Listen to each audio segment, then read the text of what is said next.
ਇਹਦੇ ਬਾਰੇ ਕੀ ਬਿਆਨ ਕਰਾਂ। ਕੋਈ ਡਾਇਲੌਗ याद आता कि इस कहानी में इमोशन है, ड्रामा है, एक्शन है, बहुत कुछ है। वाकई है, क्योंकि ਜਦੋਂ मैं रंगमंच शुरू किया ਸੀਗਾ, ਅਸਲ ਵਿੱਚ ਮੇਰੇ ਪੜੋਸ ਵਿੱਚ ਇੱਕ ਕੁੜੀ ਸੀ ਜੋ ਛੋਟੀ ਭੈਣ ਦੀ ਤਰ੍ਹਾਂ ਹੀ ਅਸੀਂ ਸਮਝਦੇ ਸੀਗੇ। ਉਹ ਐਨਐਸਡੀ ਕਰ ਰਹੀ ਸੀ ਤੇ ਉਹ ਸਾਨੂੰ ਇਨਵਾਈਟ ਕਰਦੀ ਸੀ, ਭਈਆ ਆਓ ਜਰਾ ਦੇਖੋ ਨਾਟਕ ਦੇਖੋ। ਅਸੀਂ ਉੱਥੇ ਨਾਟਕ ਦੇਖਣ ਜਾਂਦੇ ਸੀਗੇ। ਉਸ ਸਮੇਂ ਵਿੱਚ ਬੜੇ ਵੱਡੇ ਜਿਹੜੇ ਅੱਜ ਫਿਲਮਾਂ ਵਿੱਚ ਸਟੈਬਲਿਸ਼ ਨੇ ਕਲਾਕਾਰ, ਉਹਨਾਂ ਦੇ ਅਸੀਂ ਨਾਟਕ ਦੇਖਦੇ ਸੀਗੇ। ਅਮਰੀਸ਼ ਪੁਰੀ, ਓਮ ਸ਼ਿਵਪੁਰੀ, ਨਸੀਰੁद्दीन ਸ਼ਾਹ ਵਗੈਰਾ। ਉਹਨਾਂ ਨੂੰ ਦੇਖਦੇ ਦੇਖਦੇ ਅੰਦਰ ਮਨ ਵਿੱਚ ਵਲਵਲੇ ਜਾਗਦੇ ਸਨ ਕਿ ਕਾਸ਼ ਉਹਨਾਂ ਦੀ ਜਗ੍ਹਾ ਮੈਂ ਵੀ ਇਸ ਤਰ੍ਹਾਂ ਕਰ ਰਿਹਾ ਹੁੰਦਾ, ਲੇਕਿਨ ਹੌਸਲਾ ਨਹੀਂ ਸੀ ਪੈਂਦਾ ਕਿਉਂਕਿ ਕੋਈ ਗਾਈਡ ਕਰਨ ਵਾਲਾ ਕੋਈ ਨਹੀਂ ਸੀ, ਨਾ ਘਰ ਵੱਲੋਂ ਕੋਈ ਇੰਨੀ ਬੂਸਟਅਪ ਮਿਲਦਾ ਸੀਗਾ। ਇਸ ਵਾਸਤੇ ਮਨ ਮਹਿਸੂਸ ਕਰਾਇਦੇ ਸੀ ਦੇਖ ਕੇ। ਹੌਲੇ ਹੌਲੇ ਇੱਕ ਜਿਹੜਾ ਮਨ ਵਿੱਚ ਹੋਰ ਜਾਗਰਿਤ ਹੋ ਰਿਹਾ ਸੀ ਵਿਚਾਰ, ਉਹ ਕਿਧਰੇ ਐਕਟਰ ਦੇ ਨਾਲ ਨਾਲ ਇੱਕ ਡਾਇਰੈਕਟਰ ਦਾ ਵੀ ਸੀ, ਨਿਰਦੇਸ਼ਕ ਦਾ ਵੀ ਸੀ। ਕਿਉਂਕਿ ਨਾਟਕ ਦੇਖਦੇ ਹੋਏ ਮਨ ਵਿੱਚ ਆਉਂਦਾ ਸੀਗਾ ਕਿ ਇਸ ਅਦਾਕਾਰ ਨੇ ਐਵੇਂ ਕੀਤਾ, ਜੇ ਇਸ ਤਰ੍ਹਾਂ ਕਰਦਾ, ਜੇ ਇੱਥੋਂ ਚੱਲ ਕੇ ਉੱਥੇ ਜਾਂਦਾ, ਜੇ ਇਹ ਚੀਜ਼ ਨਾ ਚੁੱਕ ਕੇ ਉਹ ਚੀਜ਼ ਚੁੱਕਦਾ, ਜਾਂ ਰੋਣ ਦੀ ਬਜਾਏ ਹੱਸ ਕੇ ਡਾਇਲੋਗ ਬੋਲਦਾ, ਤੇ ਕਿੰਨਾ ਚੰਗਾ ਹੁੰਦਾ। ਇਹ ਵਲਵਲੇ ਅੰਦਰ ਉੱਠਦੇ ਸਨ। ਹੁਣ ਮੈਨੂੰ ਨਹੀਂ ਸਮਝ ਸੀ ਕਿ ਇਸ ਨੂੰ ਇੱਕ ਅਦਾਕਾਰ ਕਹਿੰਦੇ ਨੇ ਜਾਂ ਡਾਇਰੈਕਟਰ ਕਹਿੰਦੇ ਨੇ। ਮੈਂ ਤੇ ਆਪਣੀ ਗਾਇਕੀ ਵਿੱਚ ਹੀ ਮਤਲਬ ਮਸ਼ਗੂਲ ਸੀਗਾ ਔਰ ਗਾਇਕੀ ਕਰਦਾ ਸੀਗਾ। ਮੈਂ ਇੱਕ ਚੰਗਾ ਸਿੰਗਰ ਬਣਨਾ ਚਾਹੁੰਦਾ ਸੀਗਾ।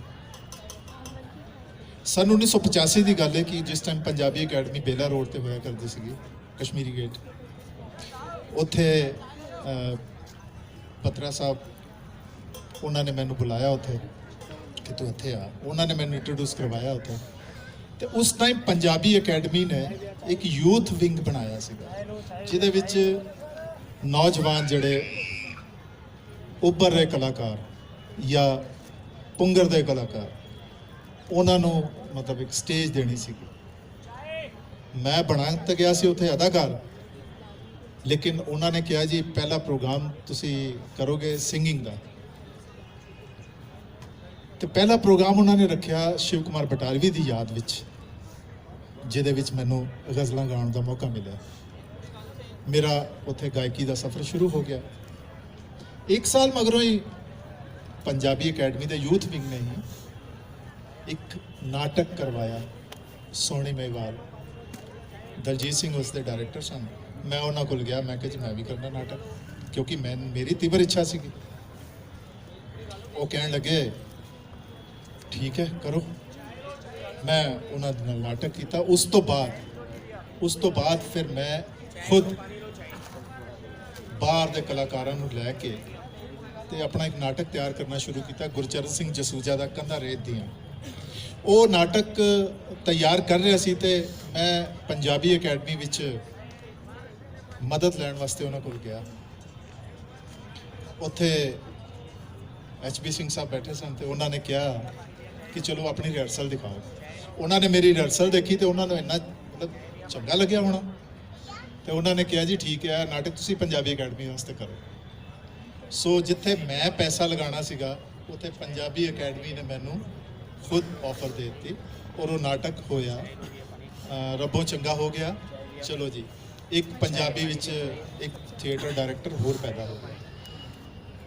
ਲੇਕਿਨ ਜਿਹੜੀ ਮੇਰੀ ਸ਼ੁਰੂਆਤ ਸੀਗੀ ਇਸ ਤੋਂ ਹੀ ਪਹਿਲੇ, ਉਹ ਇਹ ਸੀ ਕਿ ਮੈਂ ਰਵੀ ਜੀ ਹੋਰਾਂ ਦੇ, ਸਿੱਧੂ ਸਾਹਿਬ ਹੋਰਾਂ ਦੇ ਨਾਟਕ ਦੇਖਿਆ ਕਰਦਾ ਸੀ ਔਰ ਸਿੱਧੂ ਸਾਹਿਬ ਦਾ ਮੈਂ ਬੜਾ ਮੁਰੀਦ ਵੀ ਸੀਗਾ। ਲੇਕਿਨ ਮੇਰੀ ਹਿੰਮਤ ਨਹੀਂ ਹੁੰਦੀ ਸੀ ਕਿ ਜਿਵੇਂ ਕਿ ਉਹਨਾਂ ਬਾਰੇ ਸੁਣਿਆ ਸੀ ਕਿ ਉਹ ਬਹੁਤ ਵੱਡੇ ਹੈਗੇ ਨੇ। ਹਾਲਾਂਕਿ ਦਿਖਣ ਹੀ ਤਾਂ ਬੜੇ ਸਾਦੇ ਜਿਹੇ, ਲੁੰਗੀ ਜੀ ਪਾ ਕੇ ਤੇ ਝੋਲਾ ਲਟਕਾ ਕੇ ਕੁਰਤਾ ਪਾ ਕੇ ਆ ਜਾਂਦੇ ਸਨ। ਲੇਕਿਨ ਫਿਰ ਵੀ ਮੈਨੂੰ ਲੱਗਦਾ ਸੀ ਕਿ ਉਹ ਹੈ ਨਹੀਂ, ਉਹਨਾਂ ਕੋਲ ਜਾਣ ਦੀ ਹਿੰਮਤ ਨਹੀਂ ਹੁੰਦੀ ਸੀ। ਇੱਕ ਦਿਨ ਮੰਡੀ ਹਾਊਸ ਮੈਂ ਉਹਨਾਂ ਨੂੰ ਪੈਰੀ ਪਾਉਣਾ ਕੀਤਾ, ਜਿਉਂਦਾ ਰਿਹਾ। ਮੈਂ ਕਿਹਾ ਜੀ ਸਰ ਮੈਂ ਤੁਹਾਡੇ ਨਾਲ ਨਾਟਕ ਕਰਨਾ। ਕਹਿੰਦੇ ਚਲ ਹੋਏਗਾ ਦੱਸਾਂਗੇ। ਇੱਕ ਦਿਨ ਅਚਾਨਕ ਰਾਤ ਦੇ ਕੋਈ 9:30 10 ਵਜੇ ਸਨ, ਦਰਵਾਜ਼ਾ ਖੜਕਿਆ, ਮੈਂ ਬਾਹਰ ਆਇਆ। ਸਿੱਧੂ ਸਾਹਿਬ ਜਿਵੇਂ ਮਨ ਮੰਗੀ ਮੁਰਾਦ ਜੀ ਮਿਲ ਗਈ ਹੋਵੇ। ਸਿੱਧੂ ਸਾਹਿਬ ਨੇ ਕਿਹਾ ਲੈ ਕਾਕਾ ਨਾਟਕ ਕਰਨਾ? ਮੈਂ ਕਿਹਾ ਹਾਂਜੀ।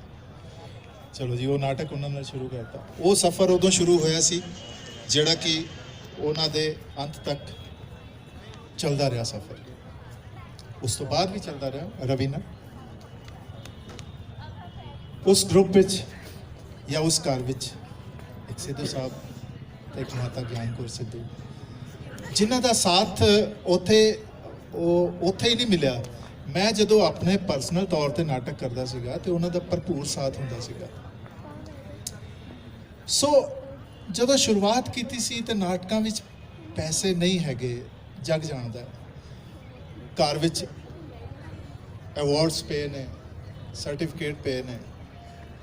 ਮੈਂ ਕਿਹਾ ਨਾ ਕਿ ਇਹਦੇ 'ਚ ਐਕਸ਼ਨ ਵੀ ਹੈ ਤੇ ਡਰਾਮਾ ਵੀ ਹੈ, ਇਮੋਸ਼ਨ ਵੀ ਹੈ। ਬਾਪੂ ਜੀ ਨੇ ਚੁੱਕ ਕੇ ਪਰੇ ਸੁੱਟੇ, ਕੰਜਰਖਾਨਾ ਕਰਦਾ ਹੈ, ਕਮਾ ਕੇ ਕੀ ਲਿਆਂਦਾ।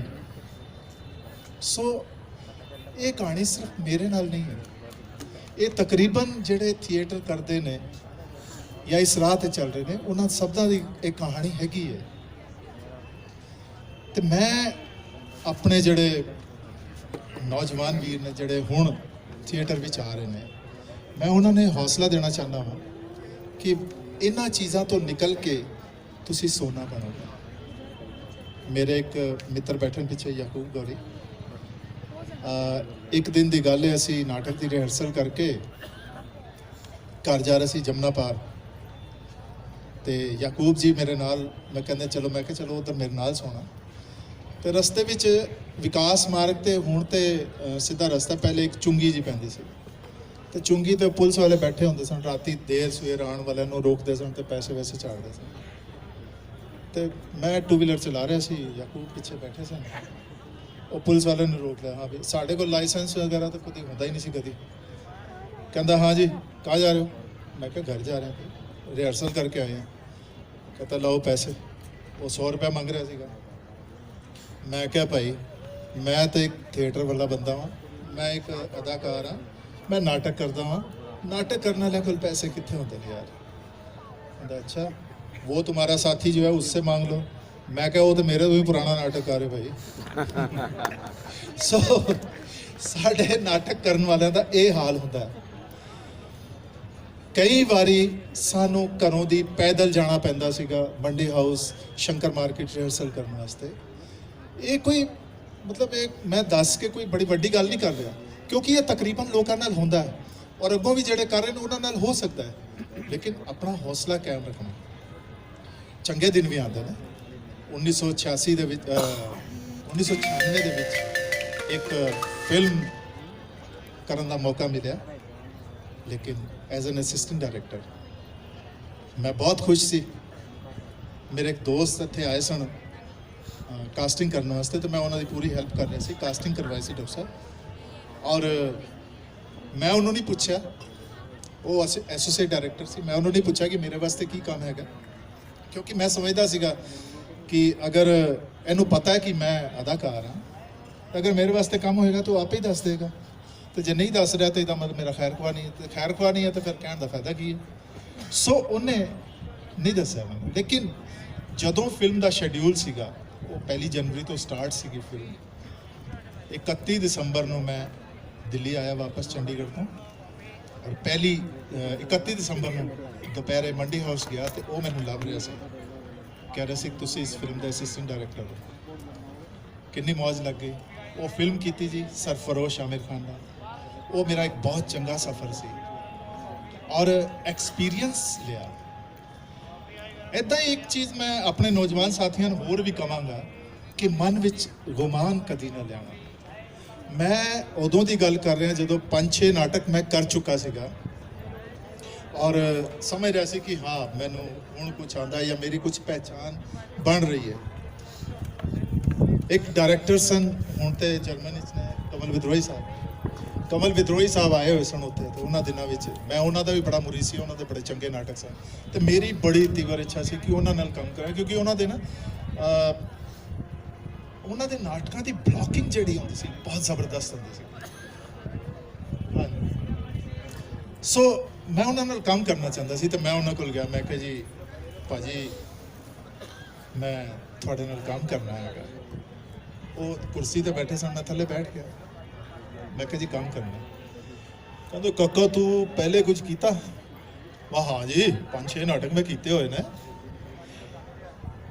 ਮੇਰੇ ਇੰਨਾ ਕਹਿਣ ਤੋਂ ਇੱਕਦਮ ਬਾਅਦ ਮੈਨੂੰ ਅਹਿਸਾਸ ਹੋਇਆ ਕਿ ਗੁਰਦੀਪ ਸਿੰਘ ਤੂੰ 5-6 ਨਾਟਕ ਕੀਤੇ ਨੇ, ਇਸ ਨੂੰ ਦੂਸਰੇ ਲਹਿਜੇ 'ਚ ਕਹਿ ਰਿਹਾ ਜਿਵੇਂ ਗੁਮਾਨ ਹੋਵੇ ਆਪਣੇ ਤੇ, ਲੇਕਿਨ ਮੂੰਹ 'ਚੋਂ ਗੱਲ ਨਿਕਲ ਚੁੱਕੀ ਸੀ। ਕਮਲ ਵਿਦਰੋਹੀ ਸਾਹਿਬ ਸਮਝ ਚੁੱਕੇ ਸਨ, ਉਹਨਾਂ ਨੇ ਕਿਹਾ ਠੀਕ ਹੈ। ਉਹਨਾਂ ਨੇ ਕਿਹਾ ਚਲੋ ਨਾਟਕ ਕਰਦੇ ਹਾਂ, ਕਾਸਟਿੰਗ ਤੂੰ ਕਰ। ਮੇਰੇ ਜਿਹੜਾ ਗਰੁੱਪ ਸੀਗਾ, ਮੈਂ ਆਪਣੇ ਸਾਰੇ ਗਰੁੱਪ ਨੂੰ ਲਿਆਂਦਾ, ਕਾਸਟਿੰਗ ਕੀਤੀ, ਸਭ ਨੂੰ ਵਧੀਆ ਵਧੀਆ ਰੋਲ ਮਿਲ ਗਏ। ਤੁਸੀਂ ਯਕੀਨ ਮੰਨਣਾ ਮੈਨੂੰ ਕੀ ਰੋਲ ਮਿਲਿਆ? ਭਾਲਾ ਲੈ ਕੇ ਖੜੇ ਹੋਣ ਦਾ, ਬਸ ਇੱਕ ਡਾਇਲੋਗ ਨਹੀਂ ਸੀ, ਇੱਕ ਡਾਇਲੋਗ। ਉਹ ਕਿਉਂ ਸੀ, ਕਿਉਂ ਨਹੀਂ ਸੀ? ਕਿਉਂਕਿ ਮੈਂ ਜਿਹੜੀ ਗੁਮਾਨ ਭਰੀ ਗੱਲ ਕੀਤੀ ਸੀ। ਉਸਤਾਦ ਜਿਹੜੇ ਨੇ, ਉਸਤਾਦਾਂ ਦੇ ਸਾਹਮਣੇ ਉਸਤਾਦੀ ਨਹੀਂ ਚੱਲਦੀ। ਸੋ ਉਹਨਾਂ ਨੇ ਮੈਨੂੰ ਫਿਰ ਬਾਅਦ ਵਿੱਚ ਇੱਕ ਅੱਧਾ ਡਾਇਲੋਗ ਦਿੱਤਾ ਬਸ, ਲੇਕਿਨ ਮੈਂ ਉਹ ਕੀਤਾ ਸਿਰਫ ਇਸ ਕਰਕੇ ਕਿਉਂਕਿ ਮੈਂ ਉਹਨਾਂ ਦੀ ਜਿਹੜੀ ਤਕਨੀਕ ਸੀ ਉਹ ਜਾਣਨਾ ਚਾਹੁੰਦਾ ਸੀ, ਔਰ ਉਹਨਾਂ ਦੀ ਤਕਨੀਕ ਮੈਂ ਖੜੇ ਰਹਿ ਕੇ ਸਿੱਖੀ। ਔਰ ਮੈਂ ਆਪਣੇ ਨੌਜਵਾਨ ਦੋਸਤਾਂ ਨੂੰ ਵੀ ਇਹੀ ਕਹਾਂਗਾ ਕਿ ਮਨ ਵਿੱਚ ਇਹ ਜਜ਼ਬਾ ਰੱਖੋ, ਸਿੱਖਣ ਦਾ ਜਜ਼ਬਾ ਰੱਖੋ। ਸੋ ਅੱਜ ਵੀ ਮੈਂ ਫਿਲਮਾਂ ਵਿੱਚ ਕੰਮ ਕਰ ਰਿਹਾ। ਹੁਣੇ ਇੱਕ ਪੰਜਾਬੀ ਫਿਲਮ ਸਰਬੰਧ ਬਣ ਰਹੀ ਹੈ, ਸ਼ਾਇਦ ਉਹਦਾ ਟਾਈਟਲ ਸਰਬੰਧ ਹੀ ਹੋਏਗਾ, ਉਹਦੇ ਵਿੱਚ ਇੱਕ ਮੇਨ ਕੈਰੈਕਟਰ ਕਰ ਰਿਹਾ। ਤੇ ਹੋਰ ਕੁਝ ਫਿਲਮਾਂ ਦੀ ਗੱਲ ਚੱਲ ਰਹੀ ਹੈ, ਇੱਕ ਹੰਸਲ ਮਹਿਤਾ ਦੀ ਪ੍ਰੋਡਕਸ਼ਨ ਹਿੰਦੀ ਦੀ ਹੈਗੀ ਹੈ, ਉਹ ਕਰ ਰਿਹਾ ਹਾਂ।